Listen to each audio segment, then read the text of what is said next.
ഈശോ മിശിഹായിക്ക് സ്തുതിയായിരിക്കട്ടെ. നമ്മുടെ കർത്താവായ ഈശോ മിശിഹായുടെ കൃപയും സ്നേഹവും സമാധാനവും കരുണയും വാത്സല്യവും എന്നെ കേൾക്കുകയും കാണുകയും ചെയ്യുന്ന നിങ്ങളെല്ലാവരുടെയും കൂടെ സമൃദ്ധമായി ഉണ്ടാകട്ടെ. ഈശോയിൽ ഏറ്റവും സ്നേഹിക്കപ്പെട്ടവരെ, ആരാധനാവത്സരത്തിലെ എലിയ ശ്ലീബ മുശക്കാലത്തിൻ്റെ 6ാം വാരത്തിലേക്ക് നാം പ്രവേശിക്കുന്നു. ശ്ലീബ കാലത്തിൻ്റെ 3ാം വാരത്തിലേക്ക് നാം പ്രവേശിക്കുകയാണ്. ഈ ഞായറാഴ്ച സഭ നമുക്ക് ധ്യാനത്തിനായി നൽകുന്ന വചനഭാഗം വിശുദ്ധ യോഹന്നാൻ അറിയിച്ച സുവിശേഷം 12ാം അധ്യായം 27 മുതൽ 36 വരെയുള്ള തിരുവചനങ്ങളാണ്. ഈ വചനഭാഗത്ത് അല്പം ഗൗരവമായിട്ടുള്ള ചില കാര്യങ്ങളാണ് പറയുന്നത്. കുറേ ആശയങ്ങൾ നമുക്കിതിനകത്ത് ധ്യാനിക്കാനുണ്ട്. എല്ലാ ആശയങ്ങളും ഞാൻ നിങ്ങളുമായി പങ്കുവയ്ക്കുന്നില്ല. 2-3 ചിന്തകൾ ധ്യാനാത്മകമായി നമുക്ക് മനസ്സിലാക്കാം. ഒന്നാമതായി, ഈശോയുടെ ഒരു പ്രാർത്ഥനയാണ് നമ്മൾ ആദ്യം കാണുന്നത്. നമുക്കറിയാം, സമാന്തര സുവിശേഷങ്ങളിൽ ഈശോ ഗെത്സമേൻ തോട്ടത്തിൽ പോയിരുന്ന് പ്രാർത്ഥിക്കുന്നതായിട്ട് നമ്മൾ കാണുന്നുണ്ട്. എന്നാൽ യോഹന്നാൻ്റെ സുവിശേഷത്തിൽ അങ്ങനെ ഒരു പ്രാർത്ഥന വിവരിച്ചിട്ടില്ല. അതിന് പകരമെന്നോണം ഇവിടെ മറ്റൊരു പ്രാർത്ഥന യോഹന്നാൻ അവതരിപ്പിക്കുകയാണ്. ഇപ്പോൾ എൻ്റെ ആത്മാവ് അസ്വസ്ഥമായിരിക്കുന്നു. പിതാവേ, ഈ മണിക്കൂറിൽ നിന്ന് എന്നെ രക്ഷിക്കണമേ. ഈശോ ഗെത്സമേൻ തോട്ടത്തിൽ പോയിരുന്ന് പ്രാർത്ഥിച്ച സമാന്തര സുവിശേഷങ്ങളിൽ കാണുന്ന ഏതാണ്ട് അതേ ആശയം തന്നെയാണ് കർത്താവ് ഇവിടെയും പ്രാർത്ഥിക്കുന്നത്. ഇവിടെ പ്രധാനമായും കർത്താവിൻ്റെ പ്രാർത്ഥനയ്ക്ക് 2 തലങ്ങൾ നമുക്ക് കാണാൻ സാധിക്കാം. ഒന്നാമതായി, താൻ അനുഭവിക്കാൻ പോകുന്ന പീഡാസഹനത്തിൻ്റെ തീവ്രത മനസ്സിലാക്കിക്കൊണ്ട് ഈ മണിക്കൂറിൽ നിന്നും കടന്നു പോകുവാൻ വേണ്ട കൃപ നൽകി അനുഗ്രഹിക്കണമേ എന്ന് ഈശോ പിതാവിനോട് പ്രാർത്ഥിക്കുകയാണ്. ഇതിൻ്റെ 2ാമത്തെ തലം എന്ന് പറയുന്നത് നമ്മുടെ അനുദിന ജീവിതത്തിലെ പ്രായോഗിക തലമാണ്. എന്ന് പറഞ്ഞാൽ, ജീവിതത്തിൽ പ്രതിസന്ധികളും പ്രയാസങ്ങളും സഹനങ്ങളുമൊക്കെ ഉണ്ടാകുമ്പോൾ നമ്മൾ മാറിയിരുന്ന് പ്രാർത്ഥിക്കുന്ന ഒരു ജീവിത ശൈലി വളർത്തിയെടുക്കണമെന്ന് കർത്താവ് നമ്മളെ ജീവിത മാതൃകയിലൂടെ കാണിച്ചു തരികയാണ്. ഒരുപാട് ആളുകൾ ഈ ആധുനിക ലോകത്തിൽ ആഗ്രഹിക്കുന്ന കാര്യങ്ങൾ സാധിക്കാതെ വരുമ്പോൾ നിരാശയിൽപ്പെട്ട് പലതരത്തിലൂടെ നീങ്ങുന്നതായിട്ട് കാണാൻ കഴിയുന്നുണ്ട്. ദൈവമില്ല, ദൈവത്തിന് ശക്തിയില്ല, ഞാൻ ഇത്രയും നാളും പ്രാർത്ഥിച്ചിട്ടും എനിക്കൊരു ഉത്തരവും കിട്ടുന്നില്ല എന്നൊക്കെ പറഞ്ഞുകൊണ്ട് ദൈവത്തിൻ്റെ മേൽ പഴിചാരി സ്വയം ന്യായീകരിക്കുവാനായിട്ട് മുതിരുന്ന ധാരാളം ആളുകൾ ഇന്ന് ഈ ആധുനിക ലോകത്തിൽ കൂടിക്കൊണ്ടിരിക്കുകയാണ്. തമ്പുരാൻ്റെ മുമ്പിൽ നമ്മൾ യാചിക്കുന്നതും പ്രാർത്ഥിക്കുന്നതുമെല്ലാം ഉടനെ കിട്ടണം എന്നുള്ളതാണ് എല്ലാ മനുഷ്യൻ്റെയും ആഗ്രഹം. എന്നാൽ ദൈവത്തിൻ്റെ ഇഷ്ടം എന്താണോ അത് തിരിച്ചറിയുവാനും അതിനോട് ചേർന്ന് സഹകരിക്കുവാനും സന്നദ്ധത പുലർത്തുന്നവർ എത്ര പേരുണ്ട് എന്നത് നമ്മൾ വിചിന്തനം ചെയ്യേണ്ട കാര്യമാണ്. പ്രിയപ്പെട്ടവരെ, അങ്ങനെ തന്നെ ആയിരിക്കണം. ദൈവത്തിൻ്റെ ഇഷ്ടം എന്താണോ അതിനു വേണ്ടി, അത് നടപ്പാകുവാൻ വേണ്ടി ആഗ്രഹിക്കുന്നവരായിരിക്കണം നമ്മൾ. നമുക്ക് ആർക്കും ഈ ഭൂമിയിൽ ദൈവത്തിൻ്റെ ഇഷ്ടത്തിന് വിരുദ്ധമായി ചിന്തിക്കുവാനോ പറയുവാനോ പ്രവർത്തിക്കാനോ കഴിവില്ല. കാരണം മനുഷ്യൻ്റെ ജീവൻ പോലും ദൈവത്തിൻ്റെ ദാനമാണ്. പിന്നെ നമ്മൾ എന്തിനു അഹങ്കരിക്കുന്നു? ദൈവത്തിൻ്റെ മുമ്പിൽ എളിമയോടെ നിൽക്കുവാനും ദൈവത്തിൻ്റെ ഹിതമെന്താണോ എന്ന് തിരിച്ചറിഞ്ഞുകൊണ്ട് അതിനോട് ചേർന്ന് സഹകരിക്കാനും നാം തയ്യാറാകുമ്പോഴാണ് ദൈവത്തിൻ്റെ അനുഗ്രഹം നമുക്ക് ലഭിക്കുന്നത്. നമുക്കറിയാം, ഗെത്സമേൻ തോട്ടത്തിൽ ഈശോ പ്രാർത്ഥിച്ചപ്പോൾ പിതാവേ, കഴിയുമെങ്കിൽ ഈ പാനപാത്രം മാറ്റിത്തരണമെന്ന് അവിടുന്ന് മാനുഷിക ഭാവത്തിൽ പ്രാർത്ഥിച്ചു. 2ാമത് അവിടുന്ന് പ്രാർത്ഥിക്കുന്നതെങ്കിലും എൻ്റെ ഇഷ്ടമല്ല നിൻ്റെ ഇഷ്ടം നിറവേറട്ടെ എന്നാണ്. സ്വർഗസ്നായ പിതാവേ എന്ന കർത്തൃപ്രാർത്ഥനയിൽ കർത്താവ് പഠിപ്പിച്ച മനോഹരമായ പ്രാർത്ഥനയിൽ പറയുന്നത് എന്താണ്? അങ്ങയുടെ തിരുമനസ്സ് സ്വർഗത്തിലെ പോലെ ഭൂമിയിലുമാകണമേ എന്ന് പറഞ്ഞാൽ ദൈവേഷ്ടം എന്താണോ അത് എന്നിൽ നിറവേറണം. ഇവിടെയാണല്ലോ പരിശുദ്ധ കന്യകാമറിയവും ഇതാ കർത്താവിൻ്റെ ദാസി എന്ന് പറഞ്ഞുകൊണ്ട് ദൈവഹിതത്തിന് ആമേൻ പറയുന്നത്. അപ്പോൾ അവിടെയൊക്കെ നമ്മൾ കാണുന്നത് ദൈവേഷ്ടം എന്താണോ, പിതാവിൻ്റെ ഇഷ്ടം എന്താണോ അതിനോട് ചേർന്ന് സഹകരിക്കുമ്പോഴാണ് ആശ്വാസം നമുക്ക് ലഭിക്കുന്നത് എന്നാണ്. ഈശോ പിതാവിൻ്റെ ഇഷ്ടത്തിന് കീഴ്വഴങ്ങാൻ തയ്യാറായപ്പോൾ ആശ്വാസദായകനെ അയച്ച് ആ കുരിശെടുക്കുവാനുള്ള ശക്തി പിതാവ് പുത്രന് കൊടുത്തു എന്നതാണ് നമ്മൾ സുവിശേഷത്തിൽ മനസ്സിലാക്കുന്നത്. ഇവിടെയും അങ്ങനെ തന്നെ ആയിരിക്കണം പ്രിയപ്പെട്ടവരെ. നമ്മുടെയൊക്കെ അനുദിന ജീവിതത്തിൽ ധാരാളം കുരിശുകളുണ്ടാകും. ഈ കുരിശുകളുണ്ടാകുമ്പോൾ, സഹനങ്ങളുണ്ടാകുമ്പോൾ അതിനെ എങ്ങനെയെങ്കിലും ഇല്ലാതാക്കുവാനാണ് നമ്മൾ പരിശ്രമിക്കുന്നത്. മറിച്ച് അങ്ങനെയല്ല. കർത്താവ് തരുന്ന കുരിശിനെ എടുത്തുകൊണ്ട് പോകാനുള്ള ശക്തിക്കായിട്ടാണ് നമ്മൾ പ്രാർത്ഥിക്കേണ്ടത്. അത് ദൈവഹിതത്തോട് ചേർന്നുള്ള സഹകരണം ഉണ്ടാകുമ്പോഴാണ് ദൈവം നമുക്ക് ആശ്വാസപ്രദനെ അയച്ച് ശക്തി പകർന്നു തരുന്നത്. അതുകൊണ്ട് ഈ ഒന്നാമത്തെ ആശയം നമുക്കത് തിരിച്ചറിയാം. ജീവിതത്തിൽ പ്രതിസന്ധികളും പ്രയാസങ്ങളും നൊമ്പരങ്ങളും സങ്കടങ്ങളും ഒക്കെ ഉണ്ടാകുമ്പോൾ ആരെയും പഴിച്ചാരാതെ ദൈവസന്നിധിയിലേക്ക് കൂടുതൽ അടുക്കുവാനുള്ള, പ്രാർത്ഥനയ്ക്ക് വേണ്ടി അണയുവാനുള്ള അവസരമായിട്ട് ഇതിനെ കണ്ടുകൊണ്ട് കൂടുതൽ പ്രാർത്ഥിക്കുന്നവരായി മാറുവാൻ നമുക്ക് ആഗ്രഹിക്കാം, അതിന് യത്നിക്കാം.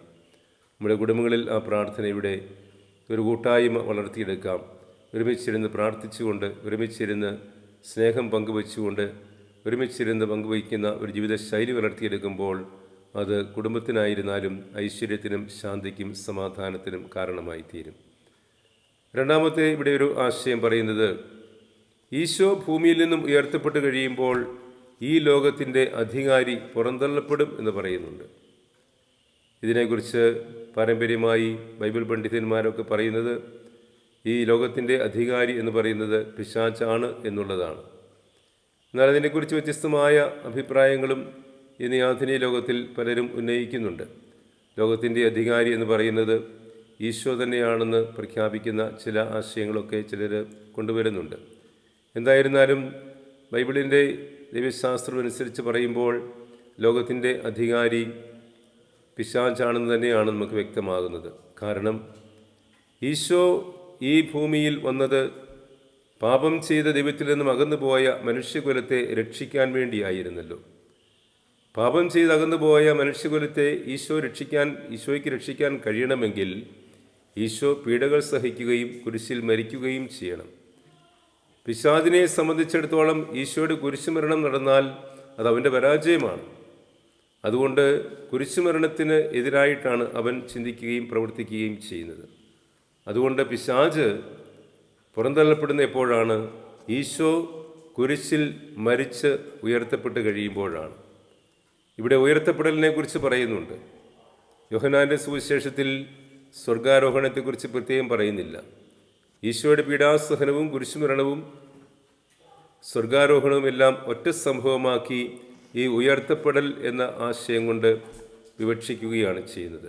അതുകൊണ്ട് പ്രിയപ്പെട്ടവരെ, നമ്മുടെ അനുദിന ജീവിതത്തിൽ പൈശാചികമായ പ്രവണതകൾ ഉണ്ടാകുമ്പോൾ, അല്ലെങ്കിൽ സഹനങ്ങളോ പ്രയാസങ്ങളോ നൊമ്പരങ്ങളോ ഒക്കെ ഉണ്ടാകുമ്പോൾ അതെല്ലാം ഇല്ലായ്മ ചെയ്യുവാനായിട്ടുള്ള പ്രേരണ ഉണ്ടാകുന്നത് പൈശാചികമാണ് എന്ന് നമുക്ക് തിരിച്ചറിയാം. എന്ന് പറഞ്ഞാൽ പിശാചാണ് കുറുക്ക് വഴിയെ പോകാനായിട്ട് നമ്മളെ പ്രേരിപ്പിക്കുന്നത്. കുരിശെടുത്തുകൊണ്ട് മുന്നോട്ട് നീങ്ങാൻ കർത്താവ് പ്രേരിപ്പിക്കുമ്പോൾ കുരിശില്ലാതെ മുന്നോട്ട് പോകാനുള്ള ഒരു വഴിയാണ് പിശാച് തുറന്നു തരുന്നത്. അതുകൊണ്ട് പിശാചിൻ്റെ വഴി എന്ന് പറയുന്നത് എപ്പോഴും കുറുക്ക് വഴികളായിരിക്കും. കുറുക്ക് വഴികളിലൂടെയുള്ള യാത്ര പലപ്പോഴും അപകടത്തിലാണ് നമ്മൾ ചെന്ന് ചാടുന്നത്. അതുകൊണ്ട് കർത്താവിൻ്റെ പീഡാസഹനം, കുരിശുമരണം, അതിനുശേഷമുള്ള സ്വർഗാരോഹണം, ഉയർത്തപ്പെടൽ, ഇതെല്ലാം നമ്മുടെ ഓരോരുത്തരുടെയും രക്ഷയ്ക്ക് വേണ്ടി, മനുഷ്യാവതാരത്തിൻ്റെ പൂർണ്ണതയ്ക്ക് വേണ്ടി കർത്താവ് എന്തിനു വേണ്ടി അയക്കപ്പെട്ടുവോ അത് നിർവഹിക്കുന്നതിന് വേണ്ടിയായ എന്ന് നമുക്ക് തിരിച്ചറിയാം. അതിലൂടെ പിശാച് അവിടെ പരാജയപ്പെടുകയാണ് എന്നത് നമുക്ക് തിരിച്ചറിയാം. ഇനി മൂന്നാമതായി പ്രകാശത്തെക്കുറിച്ചാണ് ഈ വചനഭാഗത്ത് പറയുന്നത്. യോഹന്നാൻ്റെ സുവിശേഷം 8-ാം അധ്യായം 12-ാം വാക്യത്തിൽ ഞാൻ ലോകത്തിൻ്റെ പ്രകാശമാകുന്നു എന്ന് കർത്താവ് പറയുന്നുണ്ട്. നിങ്ങൾ പ്രകാശമുള്ളപ്പോൾ പ്രകാശത്തിൻ്റെ വഴിയെ സഞ്ചരിക്കുവിൻ, പ്രകാശത്തിൽ വിശ്വസിക്കുവിൻ എന്നാണ് കർത്താവ് പറയുന്നത്. അതുകൊണ്ട് പ്രകാശമുള്ളപ്പോൾ എന്ന് പറഞ്ഞാൽ ഈശോ പ്രകാശമാണ്. ഈശോ പ്രകാശമാകുമ്പോൾ ആ പ്രകാശമാകുന്ന ഈശോയോട് ചേർന്ന് നടക്കുന്നവരാണ് എപ്പോഴും പ്രകാശത്തിൽ ജീവിക്കുന്നവർ. അല്ലെങ്കിൽ ഈശോയെ വിട്ടുപോകുന്നവർ അന്ധകാരത്തിലാണ് പോകുന്നത്. അത് പിശാചിൻ്റെ വഴിയാണ്. അപ്പോൾ പൈശാചികമായ പ്രവണതകളെ സ്വീകരിക്കുന്ന വ്യക്തികൾ തീർച്ചയായിട്ടും ഈശോയിൽ നിന്നും അകന്ന് വെളിച്ചമില്ലാതെ അന്ധകാരത്തിൽ നടക്കുന്നവരായിരിക്കും. അതുകൊണ്ടാണ് പൈശാചിക പ്രവണതകളുള്ളവരൊക്കെ അന്ധകാരത്തിൻ്റെ പ്രവൃത്തികൾ ചെയ്യുന്നത്. അന്ധകാരത്തിൻ്റെ പ്രവൃത്തികൾ എന്ന് പറഞ്ഞാൽ കാഴ്ചയില്ലാത്ത അവസ്ഥ, കൂടെ താമസിക്കുന്നവരെ പോലും അവരായിരിക്കുന്ന അവസ്ഥയിൽ കാണാൻ കഴിയാത്ത അവസ്ഥ അന്ധകാരമാണ്. പലപ്പോഴും നമ്മളൊക്കെ ചിന്തിക്കാറില്ലാത്ത ഒരു കാര്യമാണിത്. ഓരോരുത്തരെയും അവരായിരിക്കുന്ന അവസ്ഥയിൽ കാണുവാനും അവരെ വിലയിരുത്തുവാനും അവരുടെ നന്മയുണ്ടെങ്കിൽ നന്മ പ്രോത്സാഹിപ്പിക്കുവാനും തിന്മയുണ്ടെങ്കിൽ അത് തിരുത്തി കൊടുക്കുവാനും കഴിയുക എന്ന് പറയുന്നത് പ്രകാശത്തിൻ്റെ സാന്നിധ്യത്തിൻ്റെ അടയാളമാണ്. അതായത് മിശിഹായുടെ സാന്നിധ്യത്തിൻ്റെ അടയാളമാണ്. എന്നാൽ നേരെ മറിച്ച് എപ്പോഴും എല്ലാവരെയും തെറ്റായി വിമർശിക്കുകയും എല്ലാവരുടെയും കുറ്റങ്ങൾ മാത്രം കാണുകയും എല്ലാവർക്കുമെതിരെ മുറുമുറുക്കുകയും ഏത് പ്രവൃത്തികൾ ചെയ്താലും ഒന്നിലൊരു സംതൃപ്തി ഇല്ലാതിരിക്കുകയും സ്നേഹിക്കാൻ കഴിവില്ലാതിരിക്കുകയും ക്ഷമിക്കാൻ പറ്റാത്ത അവസ്ഥയൊക്കെ ഉണ്ടാകുമ്പോഴാണ് അന്ധകാരം നമ്മളെ ആവരണം ചെയ്യുമ്പോഴാണ്. അതുകൊണ്ട് അത് പ്രകാശത്തിൻ്റെ പ്രവൃത്തിയല്ല, മറിച്ച് അന്ധകാരത്തിൻ്റെ പ്രവൃത്തിയാണ്. അത് പൈശാചികമാണ് നമുക്ക് തിരിച്ചറിയാം. നമുക്കറിയാം, കുടുംബത്തിൽ നമ്മുടെയൊക്കെ കുടുംബങ്ങളിൽ പലപ്പോഴും നിസ്സാര കാര്യങ്ങൾക്ക് വേണ്ടി കലഹമുണ്ടാകാറുണ്ടല്ലോ. ആരാണ് കലഹകാരി? പിശാച് തന്നെയാണ്. ദൈവസാന്നിധ്യം നഷ്ടപ്പെടുമ്പോൾ അവിടെ പിശാച് കയറും. പിശാചാണ് ബന്ധങ്ങൾ മുറിക്കുന്നതും പരസ്പര ധാരണയില്ലായ്മ ഉണ്ടാക്കുന്നതും തെറ്റിദ്ധാരണകൾ ഉണ്ടാക്കുകയും സംശയപ്രകൃതി ഉണ്ടാക്കുകയും അവിടെ കലഹമുണ്ടാക്കുകയും ചെയ്യുന്നത് പിശാചിൻ്റെ സാന്നിധ്യം കൊണ്ടാണ്. അതുകൊണ്ട് ആ പിശാചിനെ ആട്ടിയോടിക്കണം എന്ന് പറയുന്നത് കൊണ്ടാണ് നമ്മൾ പറയുന്നത് കുടുംബത്തിൽ ഒരുമിച്ചിരുന്നുള്ള പ്രാർത്ഥന ആവശ്യമാണെന്ന് പറയുന്നത്. അത് ദൈവ സാന്നിധ്യത്തിൻ്റെ അടയാളമാണ്. അങ്ങനെ ഒരുമിച്ചിരുന്ന് പ്രാർത്ഥിച്ച് പ്രകാശമാകുന്ന മിശിഹായെ എല്ലാവരും ചേർന്ന് ആരാധിക്കുമ്പോൾ, സ്തുതിക്കുമ്പോൾ, മഹത്വപ്പെടുത്തുമ്പോൾ അവിടെ തീർച്ചയായിട്ടും ദൈവ സാന്നിധ്യമുണ്ടാകും. ആ ദൈവ സാന്നിധ്യമുണ്ടാകുമ്പോൾ അത് വലിയൊരു പ്രകാശമായിട്ട് നമ്മുടെ കുടുംബങ്ങളിൽ പ്രസരിക്കുകയാണ്. ആ പ്രകാശമാണ് നമ്മുടെ കുടുംബത്തിൽ നിന്നും പുറത്തേക്ക് പ്രസരിക്കേണ്ടത്. അങ്ങനെയാണ് ഒരു ക്രൈസ്തവ വിശ്വാസ ജീവിതം ഒരാൾ പ്രചരിപ്പിക്കുന്നത്, അല്ലെങ്കിൽ ഒരു ക്രൈസ്തവ കുടുംബത്തിൻ്റെ വെളിപ്പെടുത്തൽ നടത്തുന്നത് അങ്ങനെയാണ്. നമ്മുടെ കുടുംബം ക്രൈസ്തവമാണ്, അല്ലെങ്കിൽ ഈശോയുടെ സാന്നിധ്യമുള്ള കുടുംബമാണ് എന്ന് മറ്റുള്ളവർ മനസ്സിലാക്കേണ്ടത് ഈ സ്നേഹത്തിൻ്റെ പ്രകാശം നമ്മുടെ കുടുംബങ്ങളിൽ നിന്നും മറ്റുള്ളവരിലേക്ക് പ്രസരിക്കുമ്പോഴാണത് മനസ്സിലാക്കേണ്ടത്. അപ്രകാരം ഈ 3 ചിന്തകൾ നമ്മുടെ ഹൃദയങ്ങളിൽ സൂക്ഷിക്കാം. ഒരുപാട് ആശയങ്ങളുണ്ടെങ്കിൽ പോലും ഈ 3 ചിന്തകൾ സൂക്ഷിക്കാം. പ്രയാസങ്ങളും നൊമ്പരങ്ങളും പ്രശ്നങ്ങളും ഒക്കെ ഉണ്ടാകുമ്പോൾ അങ്ങോട്ടും ഇങ്ങോട്ടും നെട്ടോട്ടമോടാതെ കർത്താവിൻ്റെ സന്നിധിയിൽ പോയിരുന്ന് ശാന്തമായി മനസ്സിനെ സ്വച്ഛമാക്കി പ്രാർത്ഥിക്കുന്ന ജീവിതശൈലി വളർത്തിയെടുക്കാം. പൈശാചികമായ പ്രവണതകളെ ആട്ടിയോടിക്കാൻ തയ്യാറാകാം. ലോകത്തിൻ്റെ പ്രകാശമായ മിശിഹായെ ഹൃദയത്തിൽ സ്വീകരിച്ചുകൊണ്ട് എപ്പോഴും പ്രകാശത്തിൻ്റെ മക്കളായി മാറുവാൻ ആത്മാർത്ഥമായിട്ട് ആഗ്രഹിക്കുകയും പ്രാർത്ഥിക്കുകയും ചെയ്യാം. ദൈവം നമ്മളെ എല്ലാവരെയും സമൃദ്ധമായി അനുഗ്രഹിക്കട്ടെ. നമ്മുടെ കർത്താവായ ഈശോമിശിഹായുടെ കൃപയും പിതാവായ ദൈവത്തിൻ്റെ സ്നേഹവും പരിശുദ്ധാത്മാവിൻ്റെ സഹവാസവും സംരക്ഷണം കരുതലും നാം എല്ലാവരോടും കൂടെ ഉണ്ടായിരിക്കട്ടെ, ഇപ്പോഴും എപ്പോഴും എന്നേക്കും. ആമേൻ.